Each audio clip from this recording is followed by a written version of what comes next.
You know, this always happens, and certainly we're within the fight as well. There are times where people don't understand. Sometimes the game, when an NFC team, and Fox is the network of the NFC, when an NFC team hosts an AFC team, that makes it a CBS game. This is two NFC teams, therefore this is a Fox game. So we do have the rights to that, but there are exclusive rights on Monday night, which is why ESPN doesn't want to allow us and is now saying, well, only if it's on ESPN too. Is it more of a moral thing or a legal issue? I think right now it's more of a moral obligation that they have, which could be a legal obligation, but cutting through all the technicalities, exclusive rights, advertising issues, we're talking here at the end of the day, in my view, about money, and it's advertising revenue that really should not be the deciding factor in whether fans see the game or not. They ought to have access to it. They would have seen it last night.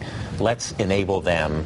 And ESPN deserves a lot of credit if they do the right thing. And we'll congratulate them if they do. As usual, you've led the charge in a fight. We've fought for, our fans, Giants fans, which obviously throughout the state. I mean, this state is split in football as it is in baseball with Red Sox and Yankees. A long history of Giants fans here. The Giants used to train in Fairfield. The Giants played 2 years at Yale Bowl when Yankee Stadium was being renovated. Giants Stadium was being built. Who else should be part of this fight to do what we think is the right thing? I'm hoping that the NFL will put some persuasive pressure on ESPN. And again, it's not about ESPN really being to blame here. If they do the right thing, they should be congratulated. And we would welcome their making a decision.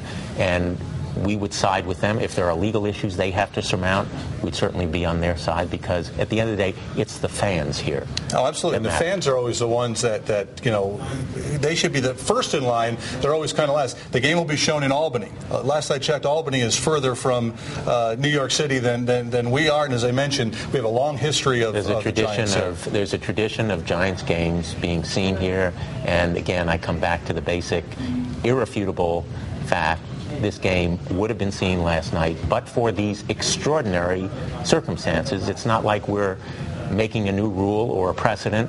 We're basically recognizing that there was a roof collapse in the midst of a huge, humongous blizzard and other extraordinary circumstances that would justify some kind of exception here. I should clarify this, because the Giants train in Albany, which they've done for a long time. That was one of the stipulations in the market, and also where a team trains. As I said before, they used to train in Fairfield, so maybe our next thing is to try to get the Giants out of Albany back into Connecticut. What do you think? Well, I have to appeal to a higher power on that one. Lastly, is there a precedent, or what can we do moving forward so maybe this doesn't happen again?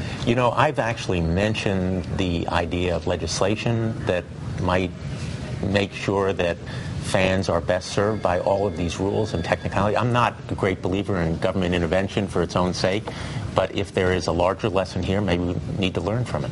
Well, Attorney General, we appreciate this, and probably the last time I can call you that on camera. So congratulations, and thanks for the fight. Well, we'll keep fighting. And we'll keep fighting.